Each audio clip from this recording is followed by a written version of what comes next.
Okay, let's get started. Today is the 71st International Human Rights Day to commemorate the 20th anniversaries of persecution of Falun Gong in China and the peaceful anti-persecution efforts around the world. We are holding a forum here at the Congress to raise the awareness of the ongoing human rights atrocity against the Falun Gong practitioners and other groups in China, to disclose crimes of CCP and its infiltrations to the US, and to support the massive grassroots Tuidang movement in China. In the past 20 years, the ruling CCP has abused its government executive branches, military units, and legal systems to throw several millions of innocent Falun Gong practitioners into prisons, labor camps, black jails, detention centers, brainwashing centers, and even mental hospitals. All of them are prisoners of conscience committed no crimes, but have suffered inhuman treatment and more than 100 torture methods recorded in history. Several thousands were confirmed deaths from torture under police custody. The most astonishing crime has been the state-sanctioned large-scale free forced organ harvesting from live organ from Falun Gong practitioner. During the past 70 years of ruling, CCP has caused 80 million unnatural deaths in China. More than half of Chinese citizens were directly persecuted one way or another through dozens of major political movements. Triggered by the Book of Truth, 9 commentaries, published 15 years ago, Tuidang literally means withdraw from CCP and its affiliates, provides Chinese people the chance to break free from CCP, its crimes, what it stands for, and its control. Tuidang allows Chinese people to re-announce the oath they took to give their blood and to resolutely obey CCP. Regardless of religion, gender, language, age, place, or ethnicity, 347 million Chinese citizens have cut ties with communism in the past 15 years at an average rate of 60,000 to 100,000 per day, or 3 million per month. The peaceful Tuidang movement is not a political movement and does not provide political solutions. However, it frees the hearts and minds of Chinese people and provides a vision of a new China without communism and a society grounded in authentic Chinese culture, traditions, and morality. Today, we have a very distinguished panel of China experts, human rights activists, victims of communism, along with our leaders at Congress and the government, who will talk about the deteriorating human rights in China, heinous crimes of communists, Tuidang movement, and the recent Sino-US tariff war and confrontations. Also, in the past 6 months, Hong Kong people protested against the one country, one system communist system that have drawn respectful, inspiring attentions around the globe. We will have 2 legislative councillors and 1 student leader to talk about the ongoing democratic movement in Hong Kong. The first speaker is Dr. Charles Lee from New Jersey. He was jailed 3 years by CCP and is the representative of Falun Gong victims. Joining him is Ms. Zhang Yijie from New York, who was severely persecuted because of practicing Falun Gong. She was the General Office Director of Chinese Ministry of Commerce and will testify the torture, forced labor, inhumane treatment to herself and to her family. Let's please welcome Dr. Charles Lee to the podium. Thank you. Thank you. Thank you. I want to especially thank for Professor Neff to put these things together. The title of my speech is Falun Gong's 20 years anti-persecution established the criteria to choose right from wrong. The protests and the demonstrations against the CCP's tyranny in mainland China are spreading like wildfire, and the movement against the CCP is currently in Hong Kong has been continuing for more than 6 months already. And also under the leadership of the United States, the entire world has realized and started strangling the efforts by the CCP to infiltrate and dominate the world. Heaven eliminates the CCP is being chanted and written all over the place in Hong Kong. Reclaiming Hong Kong reflects Hong Kong people's determination to refuse the tyranny from the CCP. As the CCP's unrestricted warfare against humanity being realized more and more clearly, the entire human world is being united to end the CCP, and the CCP is collapsing in front of our eyes. One of the key factors is Falun Gong practitioners' never-ending peaceful resistance against the persecution for more than 20 years. The evilness of the CCP is beyond most people's comprehension. As it is pointed out in 9 commentaries on the Communist Party, everything the CCP has touched has been marred by lies, wars, famine, tyranny, massacre, and terror. Traditional faiths and principles have been violently destroyed. Original ethical concepts and social structures have been disintegrated by force. Empathy, love, and harmony among people have been twisted into struggle and hatred. Veneration and appreciation of heaven and earth have been replaced by an arrogant desire to fight with heaven and earth. Even though Falun Gong does not have any political agenda and have brought all benefits to the society, the CCP still studied the persecution, believing that only by wiping out Falun Gong practitioners, its power will be safe.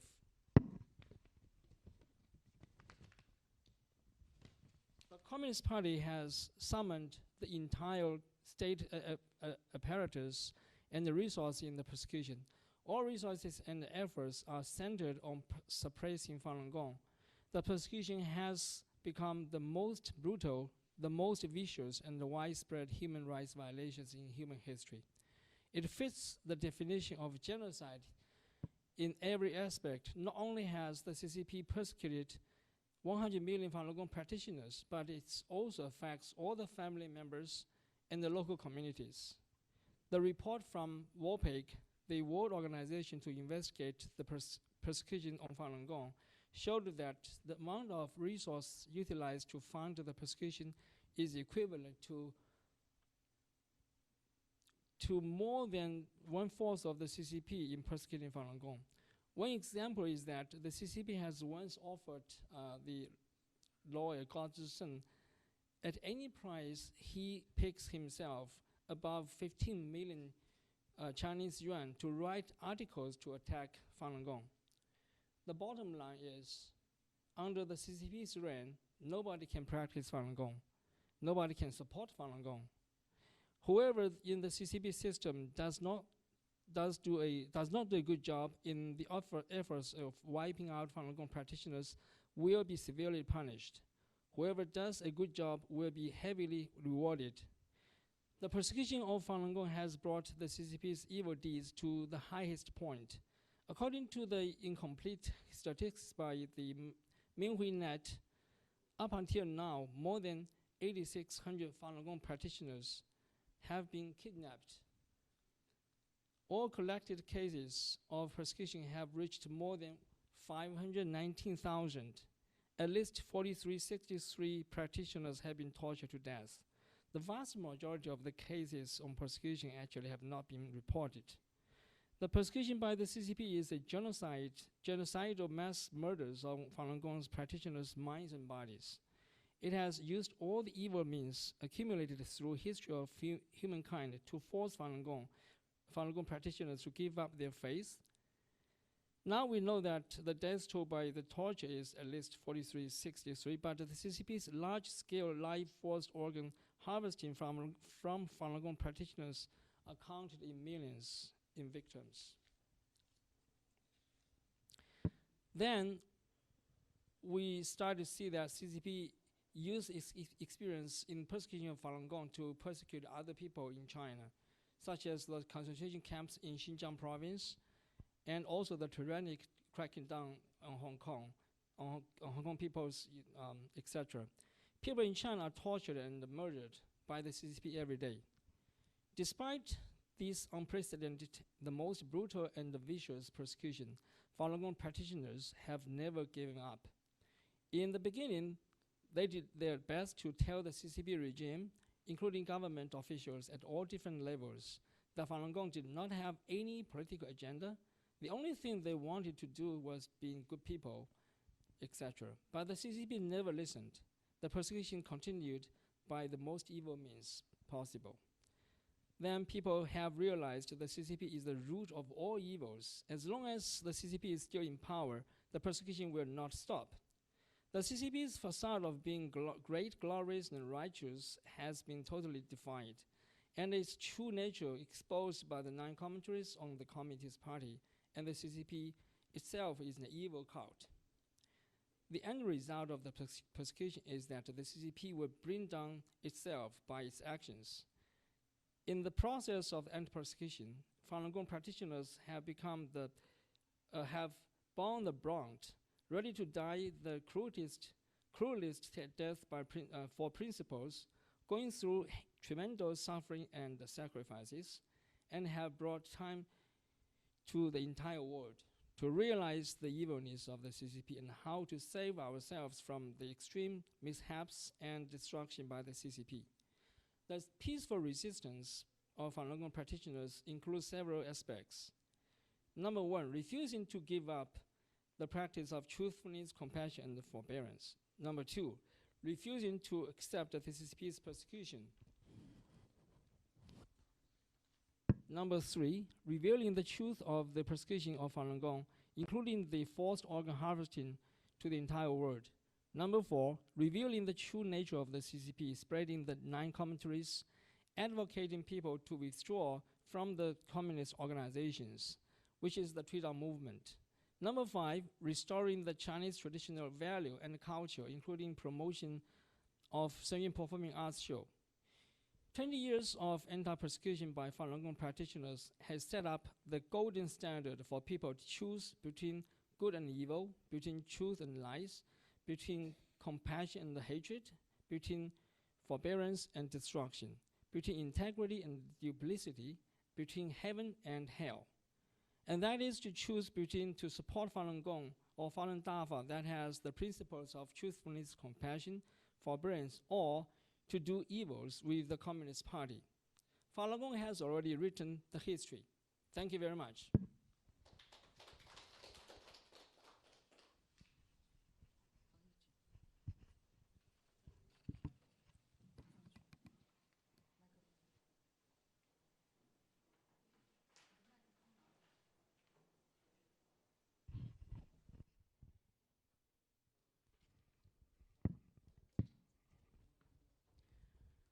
各位好，我叫张亦洁，吉林省长春市人。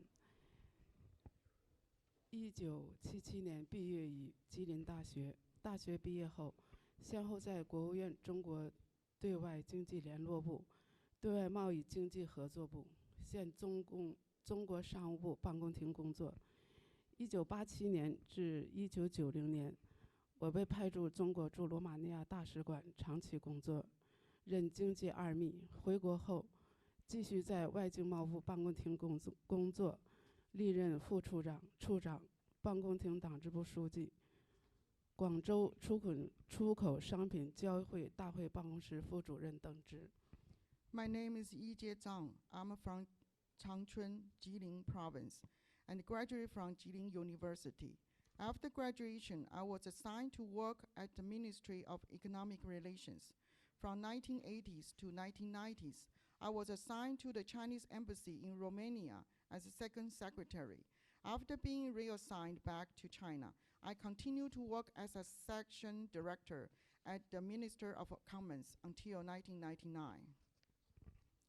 我于1994年修炼法轮大法，1999年7月，江泽民操控中共政府以经济上截断、名义上搞臭、肉体上消灭的灭绝政策，对1亿法轮功群体实施残酷迫害，下令3个月消灭法轮功。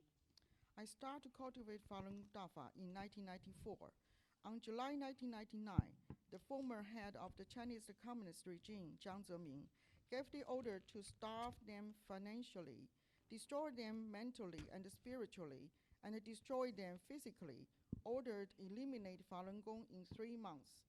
Chinese Communist Party started crackdown and brutally persecuted 100 million Falun Dafa practitioners. 我因坚持信仰被列入重点人黑名单，遭到外经贸部的严厉打压，经历了9个月的高压逼迫，先后被撤销所有党政职务，降低为最低职员，开除党纪，开除公务员队伍，调离部机关，下放到企业接受监管。I was blacklisted for insisting on my belief and was severely suppressed by the Minister of Commerce. Within 9 months, I lost the party secretary title, party membership, and administrative director's title, was demoted to the lowest staff level, was dismissed from the civilian ranks, and was finally driven out of the ministry. 这期间，我无数次被以株连影响丈夫、孩子的前途相要挟转化，施压我丈夫逼我转化，逼迫他与我离婚。我丈夫和我同在外经贸部工作，他多年担任正司级参赞欧洲司副司长，长期负责中国对东欧诸国政府间的经贸事务、国别政策，和担任亚太经合组织秘书长。因我修炼法轮功，他被多年免提职、限制使用，饱受株连。During this time, they used my husband and my children's future as a bargaining chip to force me to transform. They threatened my husband to force me to transform and even force him to divorce me. My husband also worked at the Ministry of Commerce. He served as counselor and the deputy director of the European Department for many years and responsible for China's intergovernmental economic and trade affairs with Eastern European countries and was Secretary General of APEC.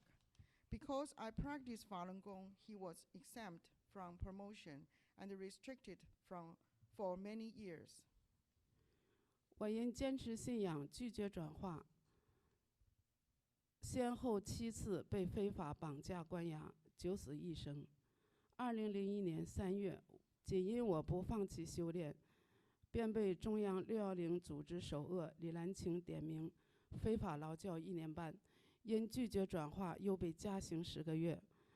在劳教所里，我经受了灭绝人性的几十种超越生理极限的非人虐待、侮辱、酷刑折磨。Because of my insisting on belief and refusing to give up, I was abducted and detained illegally 7 times.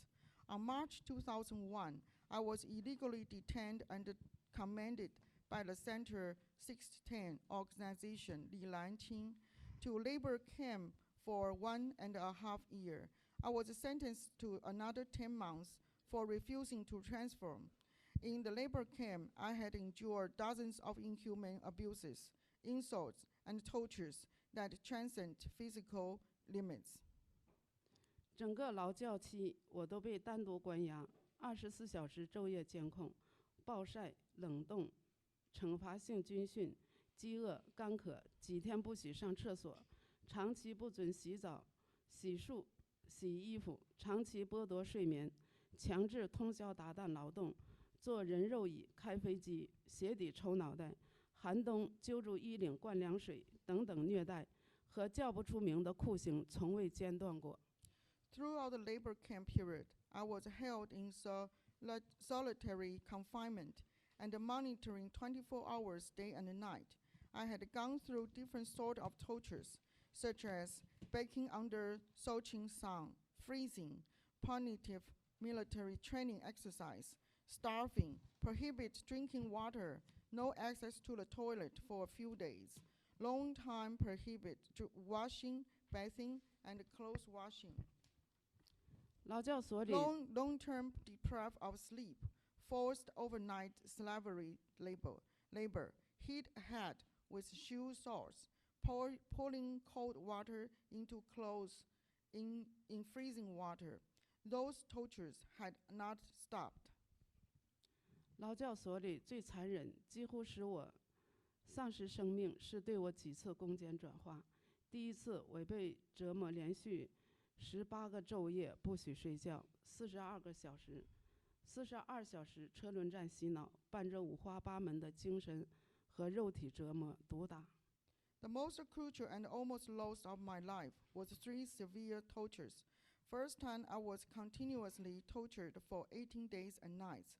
I was not allowed to sleep and brainwashed for 42 hours, accompanied by a variety of mental and physical tortures and beatings. 第二次，我被秘密关进一间封闭的小黑屋，有警察、妓女、吸毒犯共9人昼夜值班。在这个小黑屋里，我经历了在不许打一个瞌睡的监视惩罚下，站立了42个昼夜，同时被施以各种虐待、酷刑折磨，逼迫转化，身体遭受了巨大摧残。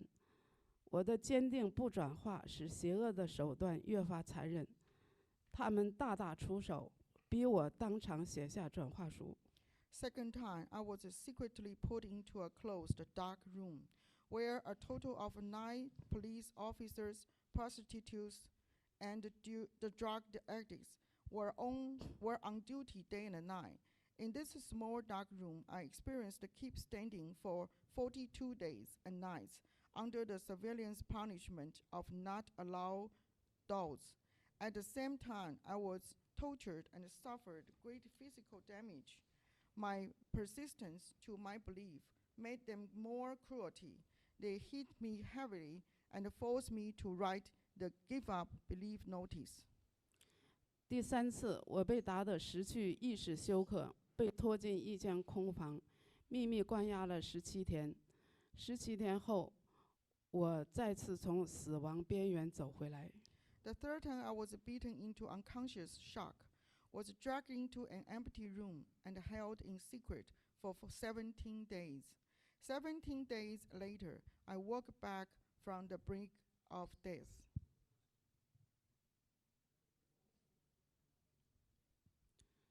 劳教所2年多的残酷迫害，我满头白发，容貌皆非，思维、语言、动作迟钝，大脑经常空白，双眼阶段性失明，腰膝严重损伤等等。For more than 2 years of brutal persecution in the labor camp, I had gray hair and changed my face look. My thinking, speech, and movements were dull and slow. My brain was often feeling empty. My eyes were progressively blind, and my waist and knee were seriously injured. 从劳教所出来后，我决定面对国际社会，以亲身经历揭露这场残酷迫害。由于海关黑名单，多方努力正常出境受阻，我再次放下生死，决心越境走出中国大陆。2006年9月15日，我只身踏上最后一条生死难卜之路。我历经危险、危难、险阻、艰辛，经过10天10夜，终于越过3国边境，到达泰国，向那里的联合国机构提请政治庇护。After leaving the labor camp, I decided to expose this cruel persecution through my personal experience to the international community. Due to the custom blacklist, my efforts to go abroad were blocked. I decided to cross the border out of mainland China. On September 15, 2006, I embarked on the last difficult road of life and death alone. After 10 days and 10 nights, I finally arrived in Thailand and sought political asylum to the UN there. 北京方面发现我失踪，公安部全国通缉，时任部长薄熙来软禁我丈夫8个月，停止他的一切外事出访，仅出国门，同时宣布开除我的公职。至此，我在我的祖国那片土地上付出的所有辛劳、工作、事业、家园、财富、丈夫、儿女亲情等等，全部被中共邪恶政府剥夺殆尽。My disappearance angered the Beijing authorities. They put me on the national wanted list. The then minister, Bo Xilai, placed my husband under house arrest for 8 months, stopped all his business travels, banned him from going abroad, and expelled my government job. At that point, my career, wealthy, husband, children, and the love on my homeland all have been taken away by the evil government of the Communist Party. 2007年10月，在国际社会救援下，我来到美国，兑现诺言，完成使命。在此，我感谢美国政府和参众两院及国际社会所有为法轮功发声的正义人士、党派、政府。我希望更多的正义国家、党派、经济实体摆脱中共的利益捆绑，肩担道义，归还法轮功群体以司法公正，全面清算，结束这场人类浩劫，恢复人类传统的真正文明，走向未来。谢谢。In October 2007, I came to the United States with the help of the international community. Here, I thank the U.S. government, the House of Representatives, and the international community for spoke out for Falun Gong. I call on people worldwide who hold justice high in their hearts to help bring an end to this persecution suffered by Falun Dafa practitioners in China. Thank you. Yeah. Yeah, we have a distinguished guest to join the forum today, who is the president of American Values and president-appointed commissioner of United States Commissions of International Religious Freedom, who was undersecretary of our educations and assistant to President Ronald Reagan for policy developments. He has been the powerful leader of our country, particularly in religious liberty. Okay, let's welcome Commissioner Gary Bauer of USCIRF.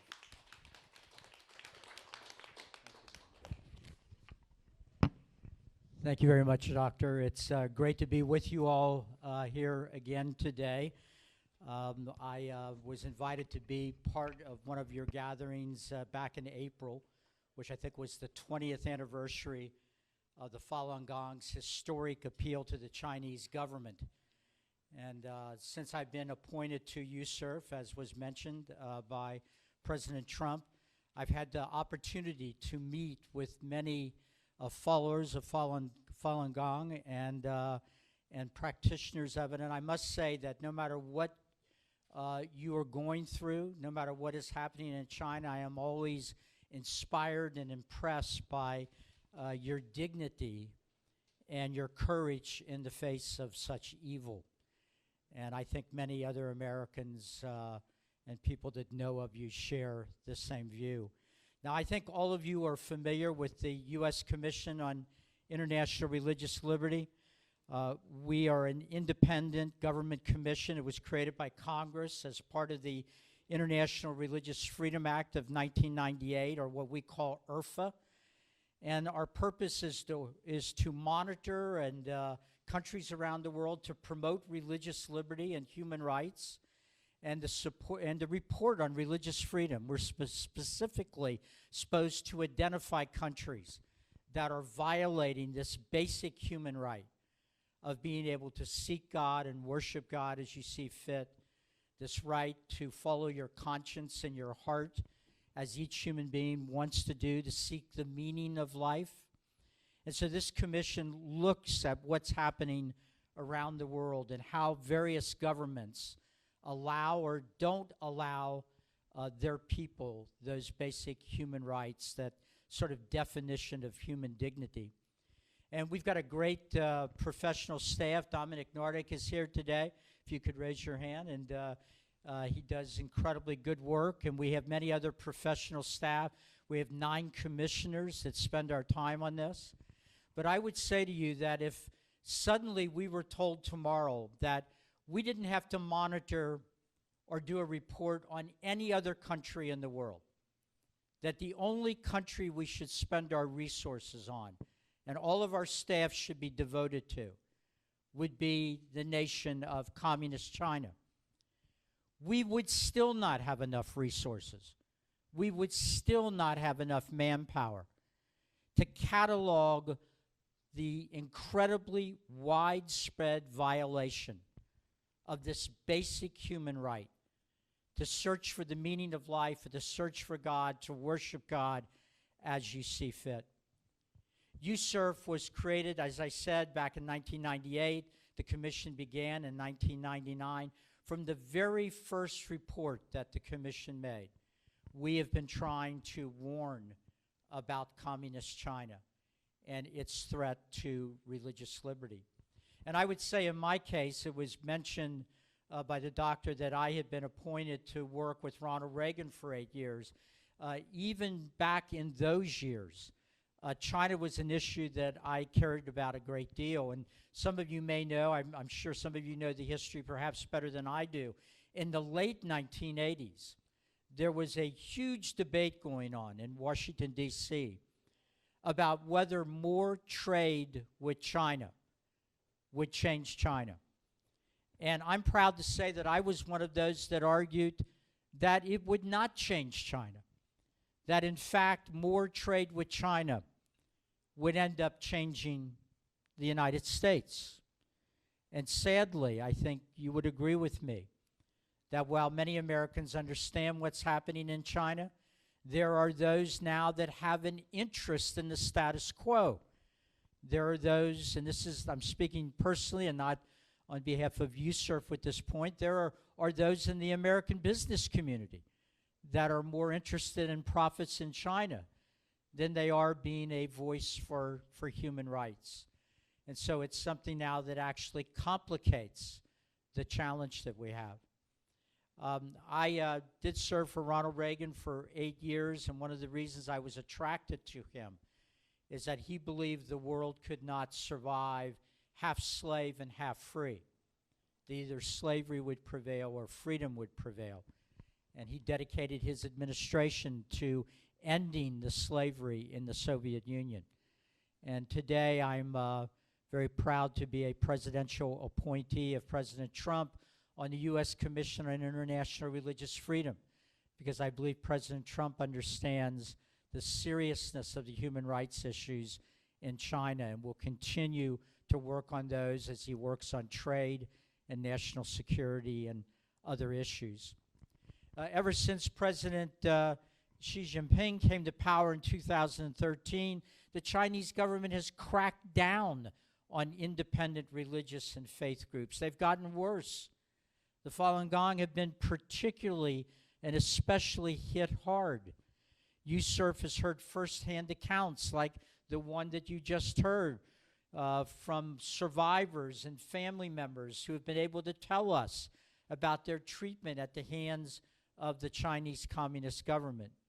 And we know that this year alone, the authorities in China have arrested thousands of Falun Gong practitioners simply because they wanted to practice or share their faith in peace.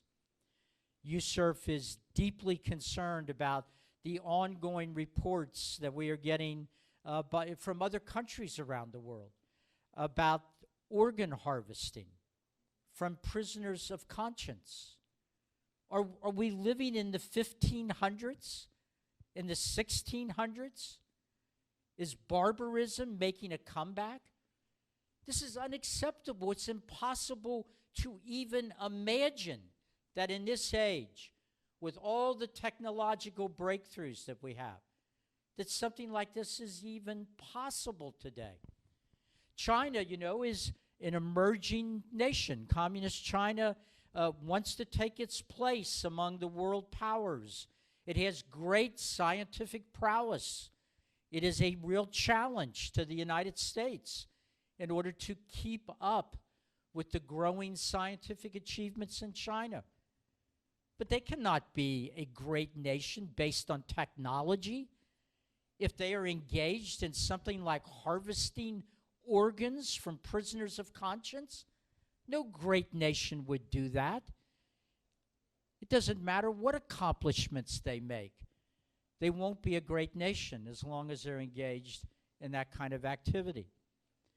Because of China, the Chinese government's systematic, ongoing, and egregious persecution of the Falun Gong, as well as how they have treated Christians, Tibetan Buddhists, the Uyghur Muslims, USCIRF has consistently recommended that our State Department designate China as what the bureaucrats that did the legislation call a country of particular concern.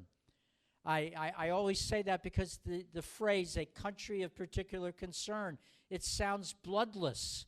It doesn't really capture what we're talking about. We're designating them as a country that regularly, throughout the administration of its law, denies people human dignity and the right to worship God. It's unacceptable.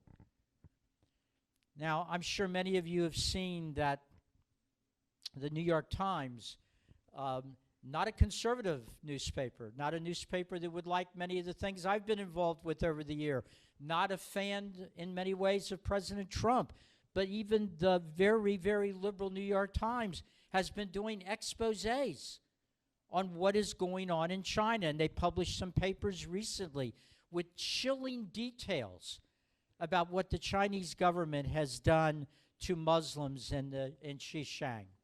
And anybody that would read that, I would hope, would be convicted by that and by the information. Now, one of the first questions that comes to mind is, where did the New York Times get such information? And I think the very fact that they have it is an encouragement, because it means that there are people within the belly of the beast, within the Chinese government, within the Chinese bureaucracy, perhaps within the Chinese Communist Party itself, that is so concerned about what's being done in China to the Chinese people that they were willing to risk probably great dangers to get this report to the New York Times. One of the leaked documents discussed a Chinese official, Wang Yangji, a former Communist Party boss in a county in southwestern Xinjiang. At first, he went along with what the government was doing to the Uyghur Muslims. But at some point, he could not live with himself. And so he went to the government. And not an easy thing to do, as I'm sure many of you would know firsthand. He went to the Chinese government and said, the treatment you are engaged in doesn't fit the facts on the ground.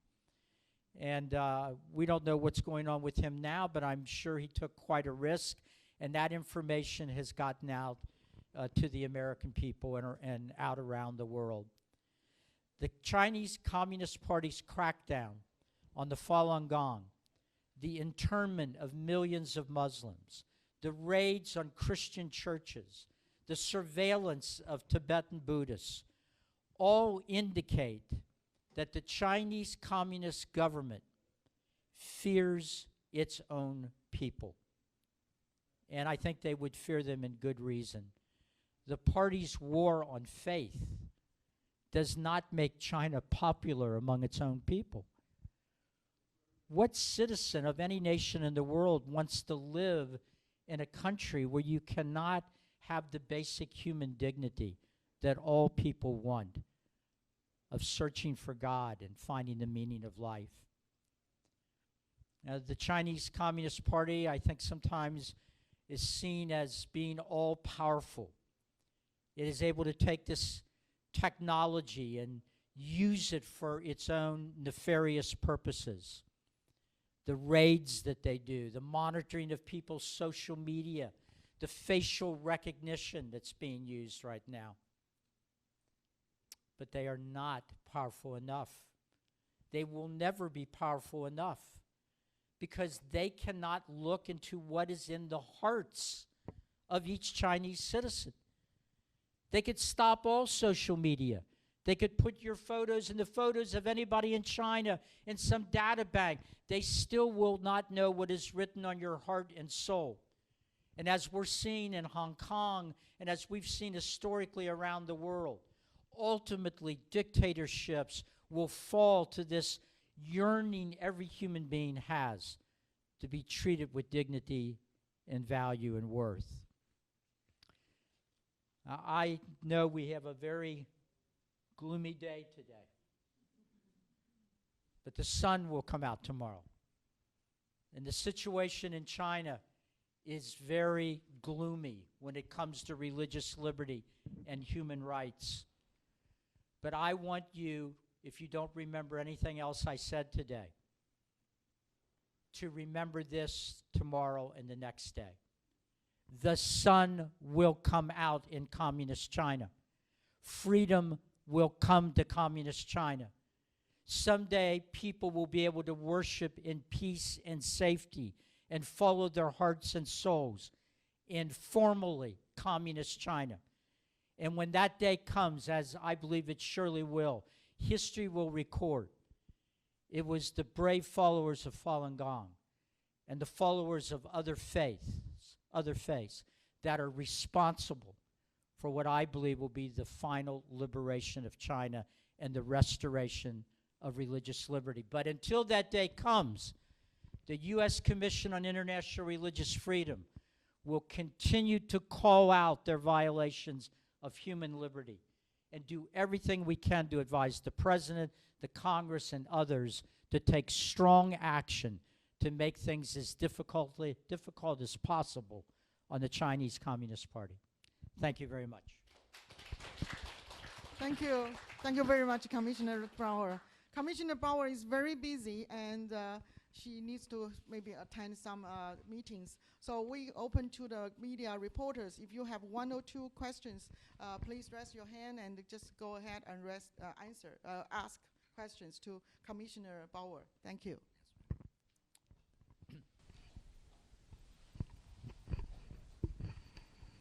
Thank you, Commissioner. Yes, Katie Wang with NTD TV.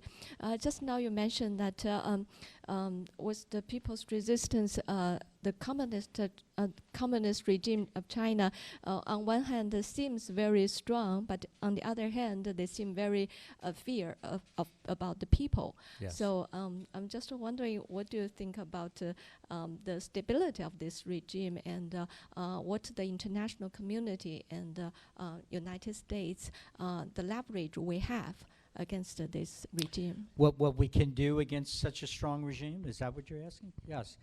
Well, I mean, I think some of it is being done now on the economic front. You know, the president's tariffs on Chinese goods is controversial in the American business community. But I think it's sending a strong message to the United States business community that they can no longer have as one of their top goals to make a whole lot of money in China. And we know, for example, that many businesses are beginning, even not waiting for what the trade dispute, how that's going to come out. They're going on and taking steps now to move their manufacturing chain out of China and to other countries in Asia, or in some cases bringing their plants back to the United States. I think in Congress in the United States, as you know, many divisions, very, you know, probably the most divisive time in the United States between the two political parties. But I see slowly a consensus forming between both the Republican Party and the Democrat Party that China cannot just be dealt with on the basis of trade, that we have to look at national security issues. We have to look at Chinese espionage in the United States. We need to elevate human rights and religious liberty. We need to speak up in international bodies like the United Nations. use all the various levers that we have as an influential nation like ourselves to get our allies in Europe and elsewhere to follow us with the goal of eventually a better day happening for the Chinese people. Is there any other one? Yeah, thank you, Commissioner Bauer. My question is, when CCP brutal violence to Hong Kong people have been exposed to the world, when NBA manager, like you said, confront CCP threat, and more and more people talk to us, the media said that what Falun Gong practitioners have been said, that the CCP is evil, is correct. So in your way, you have been persist and promoting American value, universal value for many, many years. In your view, for another educational public awareness, how to help people to resist the communist ideology and persist the universal value? Thank you. Well, look, it is a challenge. It is very much of a challenge to get the American people and others to understand what is going on and to focus on these international issues, because Americans, like the people of every country, tend to think about their own lives and their own economic challenges and so forth. But there are more and more people on both the left and the right in American politics that are beginning to speak about this. I think that the United States in the past, when the American people get information, they rise to the occasion. I think there's enough news now about what China is doing that polling data shows that more and more people are not thinking about China as a trading partner, but are beginning to see them as even more than just a competitor, but rather as someone that wants to, under communist leadership, replace the United States as a leader around the world. And so I think the reality of the situation, as it becomes more and more well known, will help rally the American people. I don't know how many of you know this, but for 2 years in a row, President Trump and Secretary of State Pompeo have held a meeting of government officials in Washington to talk about how to promote religious liberty. And in both of those ministerials, many, many nations were represented, and I know there were representatives of the Falun Gong community that were part of that. We found out that in the ministerial this year, we knew that communist China wouldn't attend. That would be bizarre. They would have nothing to offer to the discussion. But we were puzzled when we saw that some other nations around the world that we thought were going to attend ended up backing out. And we found out later that they backed out because these were countries in Africa and in Asia and in Latin America that had taken out large loans from the communist Chinese government to help them out of their financial difficulties. And the communist Chinese government contacted these countries and reminded them of these loans and said, you know, we will not take it as a friendly act if your government goes to this meeting in Washington, D.C. about religious liberty, because this meeting may end up criticizing China. So I think when people, now the average American doesn't know about this yet, but that fact is getting out and it's being talked about. What I'm getting at is that I think it's going to be harder and harder for Americans to not realize that what is going on is a very, I don't know if it's another Cold War, if you want to use that language, if it's something worse than that, but it is a great, let's just say, competition between two completely different worldviews.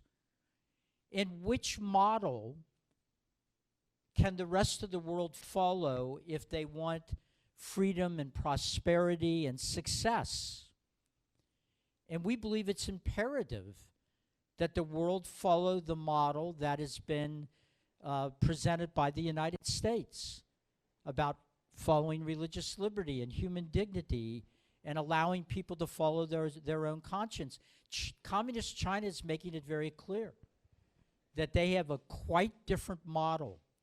And there are some countries around the world that will be challenged by that model.